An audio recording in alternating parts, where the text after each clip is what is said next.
Ready? Hello, this is Clover Perez. Welcome to the Clover Perez Justice Reform Show. This evening, we are talking to Sheron Edwards, and he's calling in from the Chickasaw Regional Correction Facility. Sheron, are you there? Right, I'm here. Hi, how How are you doing, you? Clover? I'm doing well. I'm doing well. So, what's going on with you? Well, I'm okay. Currently eating a meal. Blessed to be alive. But I'm in, as you explained, Chickasaw County Regional Correctional Facility in Mississippi. Okay, okay. So I read up a little bit about your situation, and so you're serving basically two sentences for one crime, right? Correct. Okay, so you did 17 years on a 20-year sentence in the federal, and now you are in the state facility serving how many years now? I'm serving now an additional 20 years mandatory sentence for the same, like you said, the same crime. For the same Correct. crime. So can you tell me Right. why wasn't it? It's the same crime, so isn't that considered like double jeopardy? Well, yes and no. It's considered as double jeopardy. However, there was a case that came out recently, U.S. versus Gamble, that allows them to do dual prosecutions. And first and foremost, you would look under dual sovereignty. Well, it means that each state has its own jurisdiction. In addition to that, they can prosecute you twice in state jurisdiction and also in federal jurisdictions. Well, that typically doesn't happen unless it's a case like, say, for example, the Rodney King case back when the officers assaulted Rodney King. Well, they knew had they sent those officers to state prison, they possibly could have got assaulted and killed or whatever. So they had to prosecute them on a federal level. They normally do it like that. Or they find some kind of way around it, in order to stop you from getting prosecuted in a state prison. Well, in my case, it was different.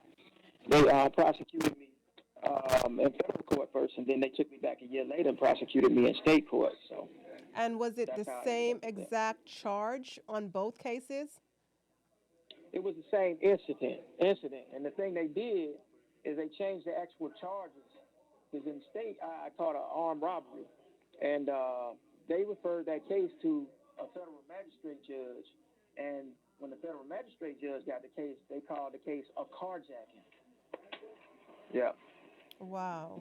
So I know. could you explain to me what happened? What was your crime initially? What happened? What brought you to this point? Right. Okay. So initially, the crime was an armed robbery.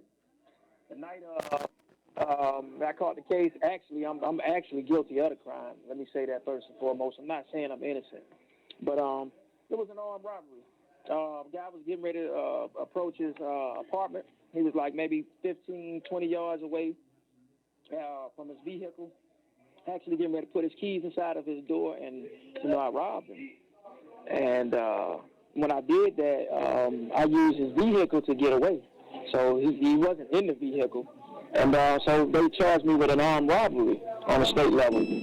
And like I said, they referred that, they used those charges, or that incident, to, they then referred it to a federal court, and they called it a carjacking, and it was not a carjacking. Matter of fact, my case is actually a landmark case due to that, because it wasn't a carjacking. They were saying that it was taken from the person, the presence of a person.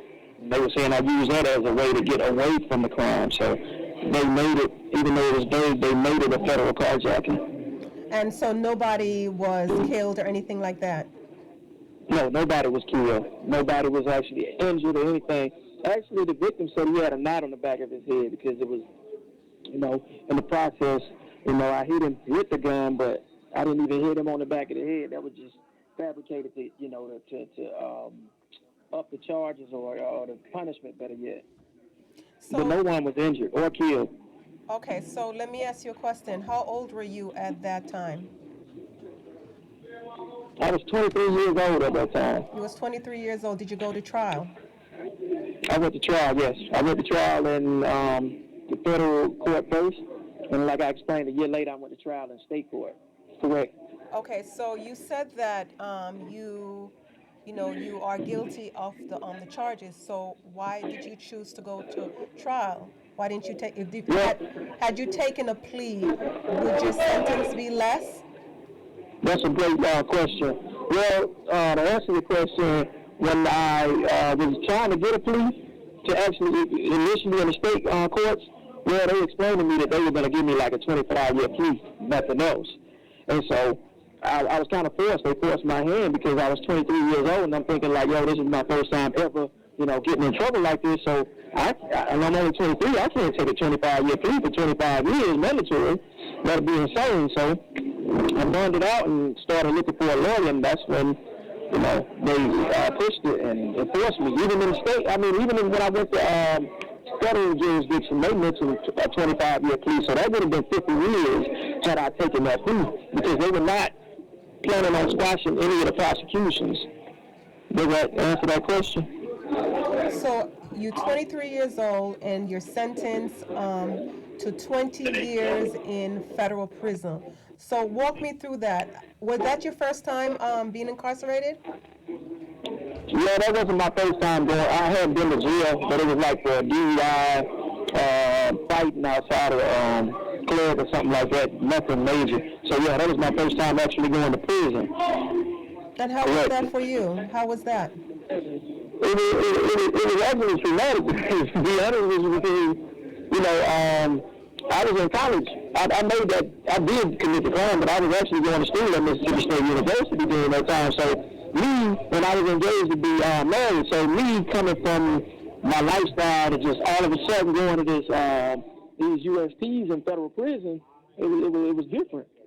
So I had to learn how to, I had to catch up, basically. Wow. Yeah. Wow. Yeah, so it was different. You catch up. I don't know if you're familiar with it, but the USPs and the feds, which are the United States penitentiaries, they can get kind of violent, and so you either catch on or you lose, and I wasn't trying to lose. Yeah, yeah. Yeah. And so your attorney, was that the same one you had on both cases? No, I actually had two different attorneys. Two different attorneys. And Right. did you ever ask why your sentence was not run concurrently? Right, I did ask. And what was the answer to Right. that? Well, they wouldn't actually cooperate. They didn't work together, the attorneys, might I add. And the federal attorney actually tried to have it ran together. He mentioned that. But at the time, because I told you to revert back to that or reiterate it, I went to federal trial first. Well, he tried, literally tried to have the time ran together to anticipate a state trial or a time or sentencing. Well, he couldn't do it because at the time their hands were tied. Even the judge said it to him. They couldn't do it at the time because I would have had to have a state time first. Then the feds could have ran it in, and they wasn't authorized to do that by statute. Oh boy, wow. So Now, when you talk about yeah, go ahead. Sorry you about was that. released in 2017 from the feds, right? Correct. Okay, and then you went to the state prison. I mean, Right. I can't even imagine, doing a 17-year sentence and then be extradited to another facility to do a 20-year sentence, and there was no one was killed. And I just can't even imagine your frame of mind or where the space that you're in right now. How do you feel? I can't even imagine that. Listen, Clover, I'm gonna tell you something. Is you not being able to imagine it? Listen, I can't. I still can't imagine it. I'm gonna tell you. The day when I was scheduled to leave that prison, I was leaving USP Atlanta and getting ready to thinking that I was going home because that's what the case managers kept telling me. I was like, okay, they finally ran it together. And so the feeling of not knowing and actually them telling me, oh, no, we got to extradite you. So we're going to house you in Fulton County, which is in Atlanta off Wright Street. And so now I have to be held over there and being extradited. Well, knowing that I'm facing this other 20 years, it made my heart stop because they cashed me out and they said, okay, you're going to be getting ready to go home in the next few minutes. And I'm going through it with like the other 5 or 6 guys that's getting ready to go home. And yo, it was like my world crashed. It was like I went through this all over again. It was like I never served the years that I served in federal prison from '99 to 2017. It was like, yo, the first day of trial again, like me losing all over again. It's like my heart stopped. So I Wow. had to tell my family this all over again. Yeah.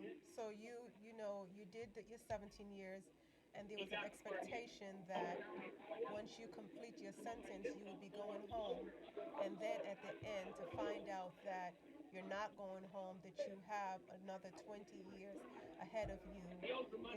It's very, very disheartening.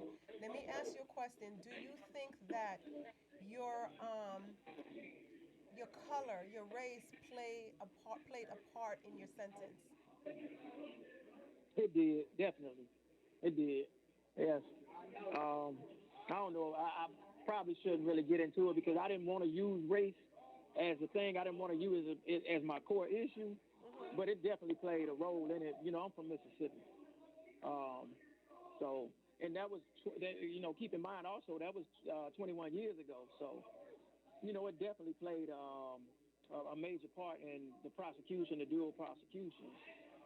And so, yeah, definitely.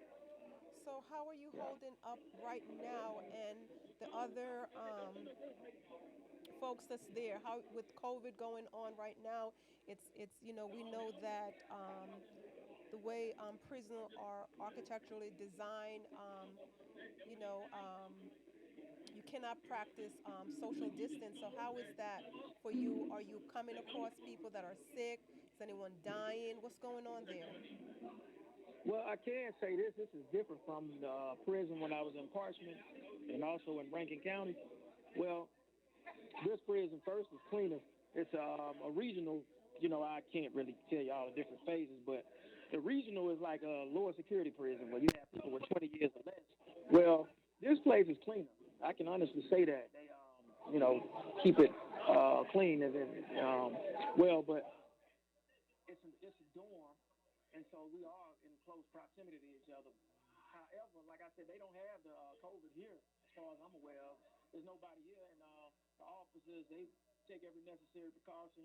As far as the mask is concerned, gloves and cleaning products, and we clean and we try to minimize the amount of contact that we have with them, and so each pod goes out, and we don't even mingle with the other pods, and so I think that alone is helping like isolate anything in the event that guys were to get the COVID Mm-hmm. 19. So yeah, Okay, so in the state, I know that you guys are allowed care packages.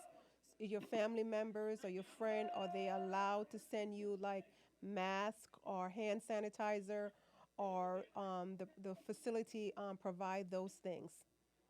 definitely not. No hand sanitizer. That's because they also have alcohol in them, and we're not allowed to have alcohol. But as far as masks, yeah, they've been providing masks in this institution that I'm in. But your family can't send packages. I think every state is different, but in this state they can't send packages, so they can Okay. only send money and mail. And so, yeah. All right. Thank you. So, Sharon, we're going to take a quick break. So just hold on the line and we'll be right back, okay? Okay. All right.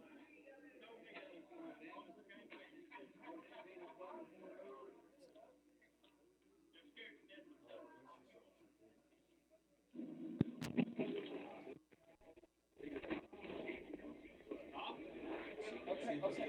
Yeah, he's there. Tell him to say something real quick. Sharon, just say something real quick. Hey, All right, good. can you hear me? Yes, all right. All right. Okay, so we're going to start back up again, okay? Okay. Okay. Okay. This is Clover Perez from the Clover Perez Justice Reform Show. My guest is Sheron Edwards, and he's calling in from the Chickasaw Regional Correction Facility.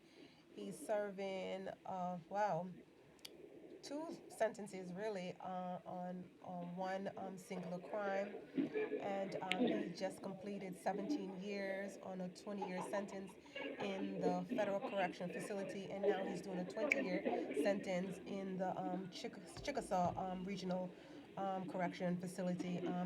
Hi, Sharon, welcome back. Thank you so much. I know that this is maybe difficult for you and, difficult to actually go through this again, to really talk about this. But I hope that, with some attention that's brought to your case and just the total injustice that, someone will, come to your aid and help you. Um, are there any petitions that you know that are being put in for people being released from prison due to COVID? I know that in the feds that they're releasing people. It doesn't matter their sentences. They're releasing people, especially yours is not a crime that you kill someone. Do you know if the state prison are doing that? No, in Mississippi, actually, they're not entertaining that. Our governor specifically stated that he wouldn't be releasing anybody behind COVID. Wow. For what reason, I don't know, but he just, didn't. He's not. So, So what have you been doing to really fight your case? What are you doing? well, my family, first of all, they have a lot of stuff on social media that discusses my case and, the sentencing. Just all platforms, from my understanding. Instagram is Free Sheron Edwards. Facebook is under DAT Edwards. Um, I think they have Twitter. Yes. A Twitter account, Free Sheron Edwards, SHERON Edwards, and things like that. And then they've been talking to different organizations and creating like this grassroots movement Mm-hmm. and around my city and the surrounding areas where people have been very active and participating and doing everything from wearing the Free Sheron Edwards T-shirts and Free Sheron Edwards masks to just speaking on different local television stations, radio shows, and bringing some awareness to my situation. So a lot of people are aware of the situation, but presently, things haven't changed as far as my sentencing. But people are active. My family is very active, and the community is active. And what is it that you're looking for? Actually, I want my sentences commuted. I want to have my time reduced, and I want time served because it makes no sense for me to be sentenced to two sentences for the same crime. Nowhere in America does this happen on a daily basis. Matter of fact, no one in the history of Mississippi, as far as I've researched, has been sentenced twice for the same crime, where they served all of this time in federal prison and came back and now they're doing this time in state prison. As far as I'm aware of, especially the amount of time, the length of the sentence, 20 years here and 20 years there, that's not a small sentence. That's excessive. And so, yeah, By no means. I just And want in order for you to be released from the state, you have to do how many years? on this sentence is 20 years. I fall upon the criteria of crimes that mandate that you have to do mandatory time. And actually, I'm glad you mentioned that. I'm not going to deviate too far, but we off of it. But they just had the House and the Senate. They passed a bill, Senate Bill 2123, here in Mississippi. It passed. However, the governor vetoed this bill, and they were recently trying to override this bill. And I think they needed, like 2/3 of the vote or something to override it. And I don't know how that's going, but we were still anticipating that. But, so had he granted this or went ahead and signed off on this bill, Senate Bill 2123, it would have allowed myself and others to be eligible for parole after serving 50% of our time. And that would have been great because it would have freed up, from my understanding, like 75% of the population here, at least made them parole eligible, and it would have given us some type of hope, so, Yeah. yeah. Okay. So, for the audience who may not know, could you explain what is a 21? What is it? 2123? Right. Right. It was called Senate Bill 2123. Well, Okay. Senate Bill 2123 was a bill that that the Senate proposed here in Mississippi that would allow guys who that were convicted of armed robbery, aggravated assault. I think they had certain burglaries that were involved, and it was like a string of crimes where for years, since like '95, it was mandatory that you had to serve day for day, which is mandatory time. Well, this Senate bill came into play because Mississippi is overpopulated. Our prison system is overpopulated by, I can't tell you how many. It's supposed to be one for every 28, one officer for every 28 inmates. Well, it's far beyond that, and the living conditions and stuff like that. Well, this bill would have actually freed up a lot of people and allowed them to come through and clean our system up, to actually reform our prison system. And when he denied that, it kind of destroyed that. And like I said, it actually helped. It actually held a lot of us in here. So that's what 21, 23 is, and that's what it would have done. It would have freed up a lot of guys who've been locked up for like 20, 30 years, like myself. Yeah. So, do you have any type of petitions or motions in the court? Not right now. No. I petitioned the last governor for clemency, and it was denied. So right now I'm just waiting on a ruler, or I'm waiting to see if they'll come with a parole bill. Because I've been gone so long, that's the thing. It's like I would have to have a major extraordinary writ in order to get back in, and I don't. So, Not that I'm aware of. hey, I am. This is mind-boggling to me, and I know that when I was sentenced and I was at the end of my sentence, all I wanted to do was just hurry up and get home, and just that anticipation of just coming home and just rejoining society, being able to see my family, and so I can, again, as I said, that I just can't even imagine just the feeling that you have, and it's just wondering if anything is going to happen for you that will release you, because when you're released, if there's nothing that works out for you when you're released, how old will you be? Um, Man, I hate to even think about that. I'd be old enough to be Papa Smurf. Uh, Wow. like literally, I don't even want to do the math on that.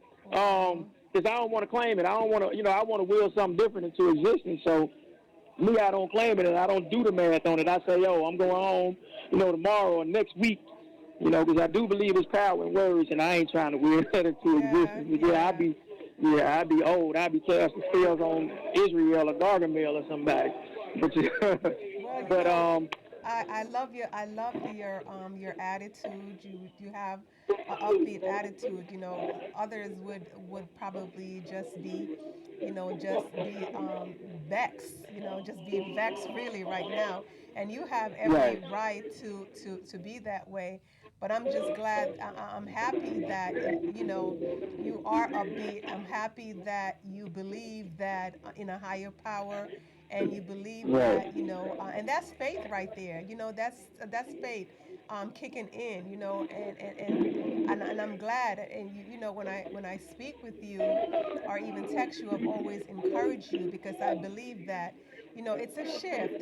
There's so much right now that is happening that wasn't happening 20 years ago, as far as criminal justice reform. People, we just want to totally abolish prisons. I just don't believe in it, and I don't, because I don't believe that it fixes anything. And we know that also that there is no form of rehabilitation. It's confusion. So, again, as I said, I applaud you for your upbeat spirit, and just continue to hold on to that, continue to hold on to faith, and believe that something will happen, and I will continue to use my platform, to just bring awareness to your situation. You did your sentence, you did a sentence of 17 years, and now coming and at the end of your sentence and thinking that you're going to come home, and then you're not. So let me ask you, how is your family? How are they holding up? yeah, my family is good. I think that's the main reason why I'm strong, because my family is strong. So we just been, optimistic, and we pray like you said. Okay, I come from I'm below the Christian Bible belt, so I come from a good Christian home, and I'm just going with the same morals and principles, and they're very strong and encouraging. And my support group is amazing. My family is amazing. My mom is amazing. She's a minister. Actually, she used to minister in the state system before I came to the state system. So she's familiar with it, and just talking to her, it kept me encouraged over the years. Even times when I wanted to give up. So it's times when you face those times in prison where you like, man, listen, I don't know, what I'm gonna do, and it's that fork in the road. But she kept me going straight. So yes, my family is okay. Yeah. That's I'm gonna make great. it. I I'm know gonna you make are. I know you are. You sound like a trooper. I know you will. And my prayer is that better days are coming your way. And because I believe that I always believe in second chances, and I believe that you have done your time, and I don't believe that there should be any more punishment involved in it. So, but God have a reason for everything, and I think that He's working it out for you. So again, I'm glad that you have that support system. I'm glad that your mom is there for you. We all need our moms. So I'm glad that it. Correct. she's there for you. So Yeah. how is your days like now? What are your normal routine now? Well, right now, I've been sliding in bites in my tray since since we've been talking. But it's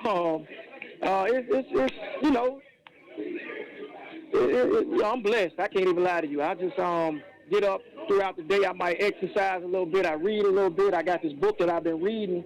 A friend of mine sent it to me by Theron Q. DeMont. It's The Power of Concentration. Okay. So, throughout the day, I'm just going to read and build and, try to grow and try to stay positive because, no sense of being negative, but my day is basically what I make it. And I Yeah. refuse to just make it a day where I'm just going to sit here and not do nothing. I'm going to learn something throughout the course of the day. I don't care if it's how to grow bananas. I want to learn something. Every day I want to learn something. I want to grow. I want to be able to give back because, I feel like this, and I'm going to take over your stage. I got that from my mama. Go I feel ahead. like this. I feel like this. As long as you are living, you should learn something new. And especially being, within these systems, the odds are stacked against us. Not saying people want us to fail, but people expect us to fail. I know if I prepare ahead of time while I'm in here, when I'm out, I don't have to worry about trying to catch up because I'm Yeah. already light years ahead of everybody. Yeah. And I'm pretty sure if you look on the sites or whatever they got set up for me, you'll see I got a plethora of certificates and certifications. Merced Community College in California, Louisiana Technical College in Louisiana, Western Louisiana, Holmes Community College here in Mississippi. So it ranges everything, and even NFPT. Everything ranges from computer applications to personal trainer certification to welding certification to just kind of everything. I've been all over the place. Suicide companion with the psychology department in the federal prison. I did all that. I'm a Samaritan humanitarian and all, but I said that to say this because I don't want to ramble. I get to talk about the certificates, but I said that to say this is it's all about how you look at things and staying current and keeping an open mind. And I think, and that'll prepare me and equip me for how I should deal with things when I'm out. Right. And it's Right. like I said, I don't want to have to try to catch up. If I'm already on top of my game before I leave here, they got to catch up with me. Yeah. Because Yeah. I'm there spiritually. I just got to get there physically. I need my Yeah. feet to be planted on free soil. Once it's over there, it's a wrap. And I say that humbly, but at the same time, when I'm over there, it's a wrap. I'm Yeah. unstoppable. I plan on giving back to the world just like you doing. Creating a platform to where I could be a voice for people who are in here who don't have a voice, for people who cannot articulate what it is that we go through day in, day out in these places. Because like you said, you asked me how do I feel and, how did I keep my head up? Well, it's a lot of things I've seen over the years, but I don't let those things define me.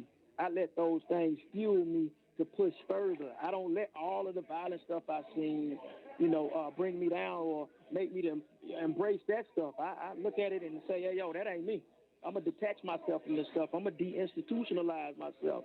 I determine who I am at the end of the day. I determine what type of energy is brought into my circle. And so, like I said, once again, that keeps me focused. It keeps me sane. Just morals, principles, education, and just knowing that I'm getting out. Regardless, I don't know when and how, but I know I'm getting out of here, and it's gonna be very soon. Very soon, And yes. I'm, And I believe yeah, that too. I believe that. And, yeah. oh my God, I can just continue about, your attitude, and yes, they can, Hmm. they, they can Yeah. incarcerate your body, but they can't incarcerate your mind. So I'm glad that you're taking this time, to develop Right. yourself and be ready. At any given moment when they call your name and says, okay, you leaving, at least that you're one step ahead. So that's a wonderful thing. So Sharon, we're gonna take another break, and I'll be right Okay. back. So just hold on, okay? And I'll come right back to Okay. you. Okay. All right. Thanks.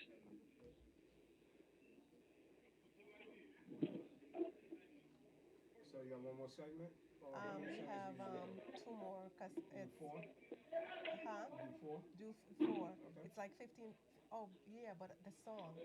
So so I'm gonna do another 15 minutes, and then I'm gonna do another. Keep going. Yeah. Okay. So we're gonna start back up. Okay, Sharon. Okay. Okay. Welcome back to the Clover Perez Justice Reform Show, where I am speaking to Sheron Edwards, and he is at the Chickasaw Regional Correction Facility.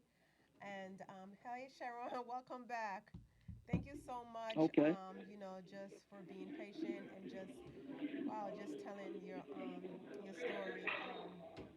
I just love again your spirit, and I know that something is going to work out, and I can't wait until you actually come home so I can meet you, and I know that's going to be soon. As Oh I yeah, that's gonna be said, amazing. yeah, as I said that I will continue to use this platform, and as much as I can to help you and to just bring awareness to your case. I would love to do an interview with your mom because I would like to know how she feels about it, the situation, and how you're being treated, the unfairness of it all. But again, as I said, the whole there's a shift, I should say, in criminal justice, and you know, people are bringing more attention. We have organizations, organization like mine, Beautiful Heart Ministries, that are bringing awareness to mass incarceration and just warehousing of folks in prison, and that definitely don't even need to be there.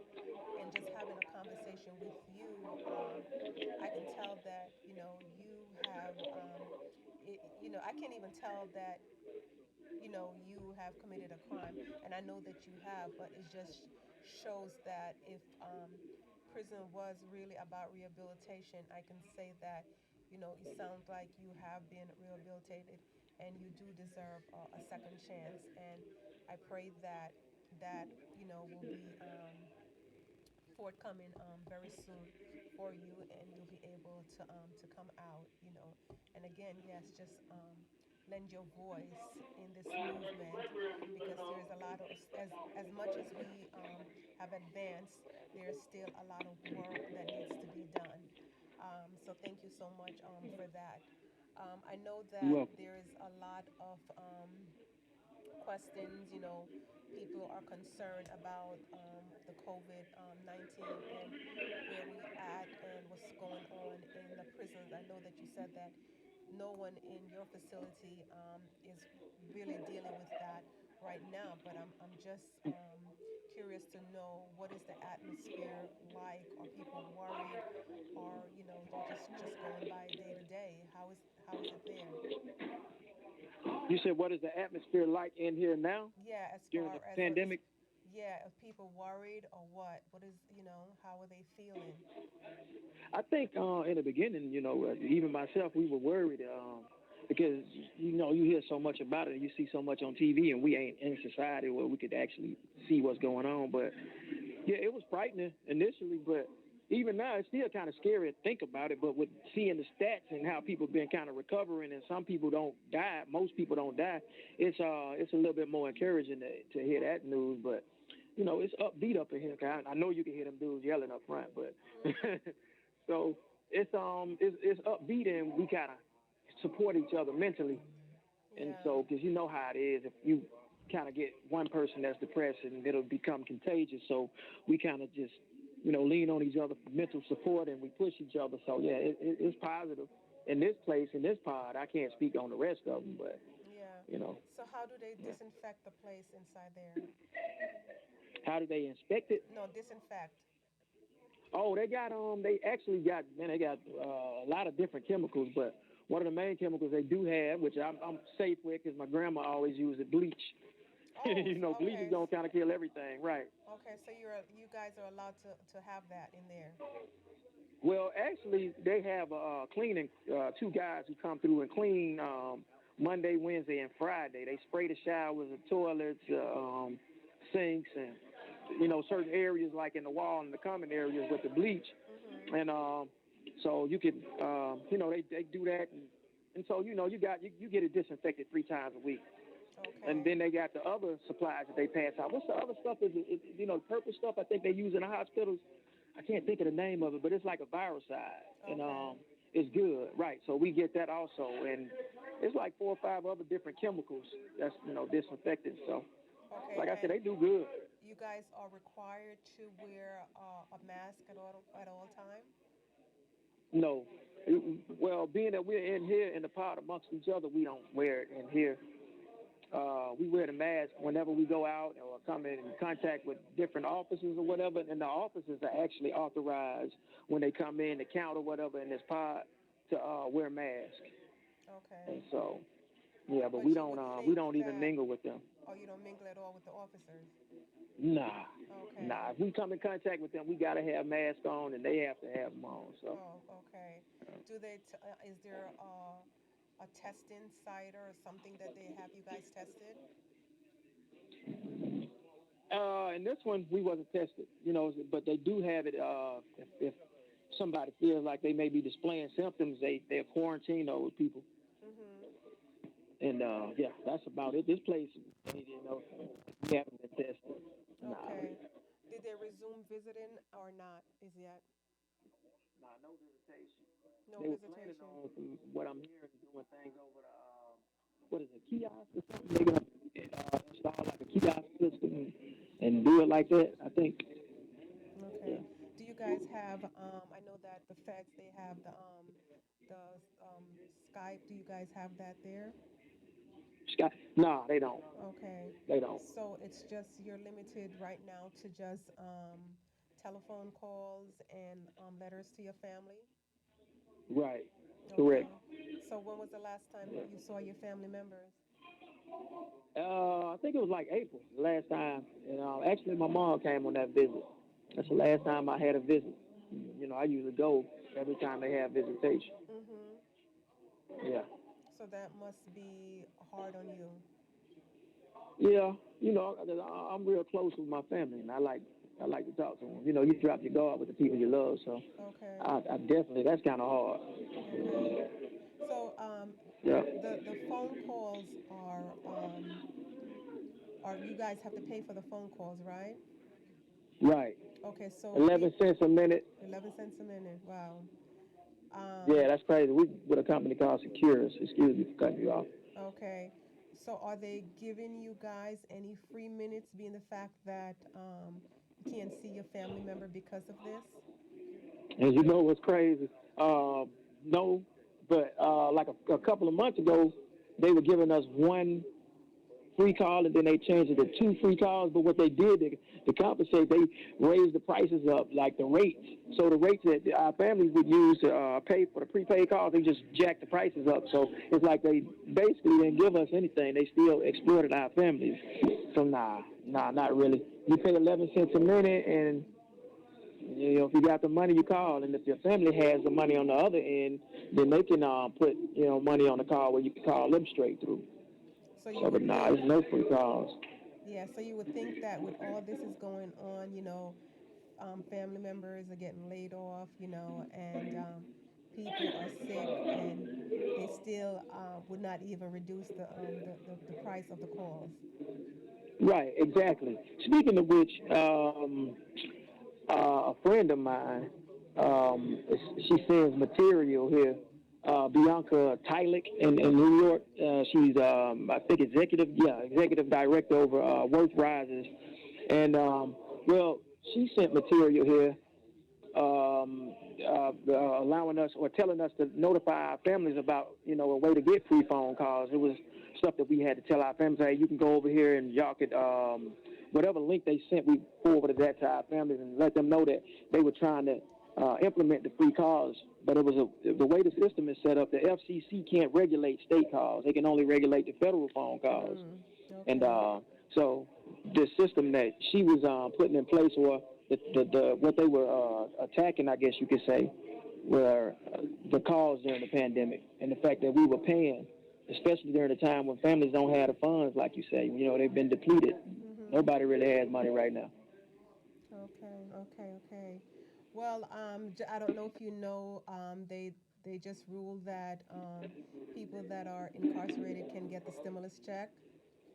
Hmm. So that's a good thing. That's a move in the right direction, That's a right? very good thing. Yeah, yeah, yeah. So so I'm glad that you know that, and hey, just echo that to everyone that's in there to let them know, to take advantage of that. And I tell you this, you're Hmm. not on the outside, but you are active on social media, so you know that Hmm.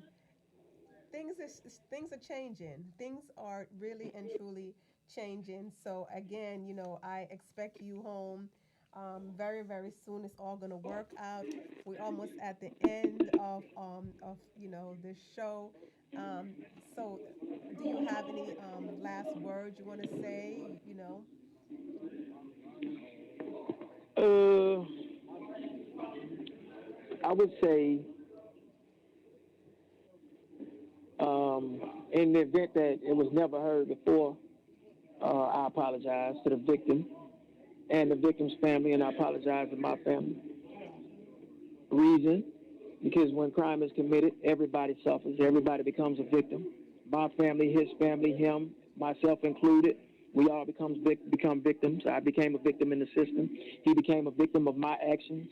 Um, and just continue to just I just want people to know, if for anybody who's listening, who may have a family member that's locked up or been gone for a while, or maybe facing a lengthy sentence, just know that, man, it's your attitude, it's how you view things, it's the things you will into your existence, it's your vibration, it's all about your energy.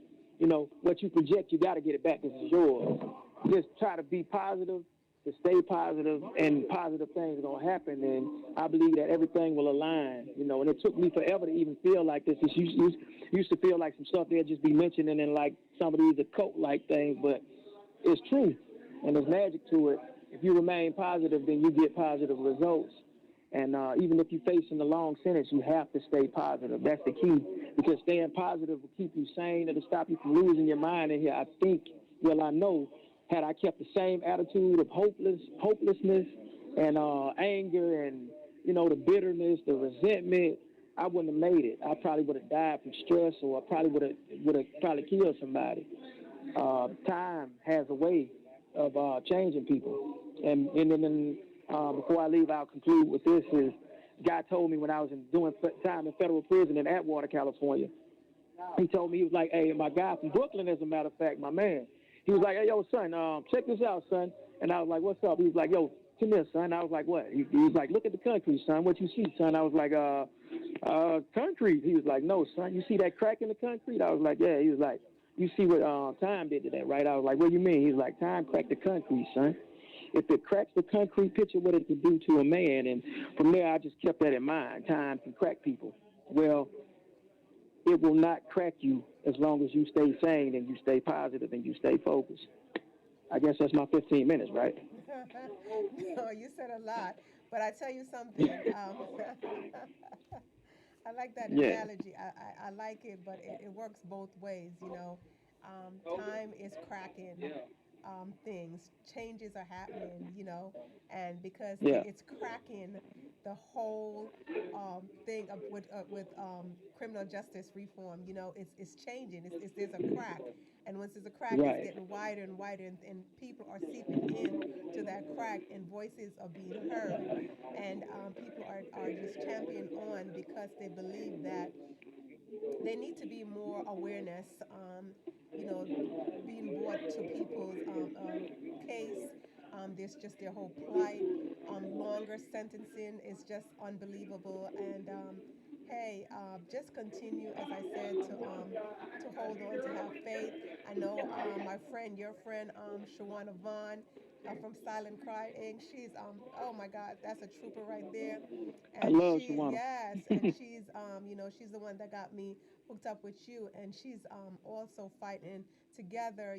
We are going to join force, and we are going to be so vital in this fight to help you to get home. I just believe that you did enough time, and it's time for you to come home. And again, as I said, if there's anything that I can do, to help you, and if any resources that I can send your way, I will definitely will. I know I had hooked you up with Lewis Reed from Cut 50. The things work out. What was that about? Great man. We didn't we talked, but we kind of like still getting things together. So it's a lot of stuff in the making. I think with that. Yeah. Sounds like an Make awesome sure guy, you give amazing us his man. information. Genesis Radio gonna cut him a check. Okay. Okay. So we're gonna take another break, and then we'll be right back. Okay. All right. All right.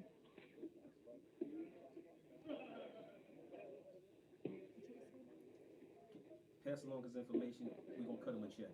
Oh, okay. Genesis gonna send him a check. Oh, okay. All right. Okay. So, we can come back.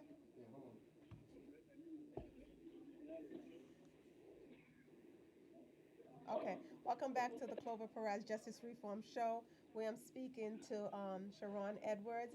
Sheron, welcome back. Thanks. All right, so I got some good news for you. My bosses over here at Genesis Okay. Radio, they said they need your information. They're gonna cut you a check and send you a check that will help you out. That is amazing, isn't that good? That's God right Oh, there. that's amazing. Now that's God. Hey, Yes. on that time didn't crack the concrete. Okay, so you gotta just hail out to Genesis Radio, and we are definitely going to put this out there. Again, as I said, Lewis Reed, he's attached to so many people, Meek Mills, Jay-Z, and everything like that. So Right. he will help you. He really would try his best, and if he can't help you, then he will tell you. But I know that things is definitely work out. I wish you all the best. And this is not the end of our conversation, because you can always reach out to me. I can always reach out to you, and I just want you to stay safe. And again, thank you so much for just having that positive spirit. I could see you coming You're out and welcome. blowing up and doing great things. I could Yes. definitely see it. I know that we're going to be doing some things Thanks. together when you come out. So just hold on to that. I hope that encouragement carries you, and help you. So hey, give me your information so I can give to. Okay. Okay. Yeah. Please let me get that. It's, Okay. you want it now? Yes, give me your din. What is it? Your din number? It's you're right. It's Sheron Edwards. Sheron. Uh huh. Edwards. Edwards. Okay. My number is K6611. K 6611. Right. They could Okay. do a postal. They could do a post. Yeah, K6611. Okay. They could do a postal money order, or it's a link that they give us. And I don't know if they want to go and do it online or they do the postal money order. Okay. But Give me the link, just in case. it's commissarydeposit.com. Commissary deposit. deposit Uh-huh. dot com. .com, and they Right. just input your name and your this is what is it? DIN number? Right. Is it right? Yeah, that's a number. That's my red number, registration. It's Regular. K6611. Okay. All right. Well, All right. they would actually have to know the state. Pardon me for cutting you off. Okay. Mississippi. Mississippi. Right, Okay. and the facility, which is Chickasaw County Regional Correctional Facility. Okay. All right. So what you can do is just you can just text me all that information and I will definitely pass it on to them. And again, thank you Hmm. so much. And You're it welcome. was great talking to you. And I will definitely get in contact with your mom. As I said, I would love to do an interview with her to see where she's All right. at and just to check in on her, because we have to not only encourage, the ones that are incarcerated, but we also have to encourage a family member also, because as you Exactly. are doing your sentence, they're also doing a sentence also. So we just have to Exactly. encourage them. So, my love, thank you so much. I appreciate you, and You're welcome. I thank you again. God bless you. God bless you too, Queen. All right, thank you. All right. And to You have a great. everyone,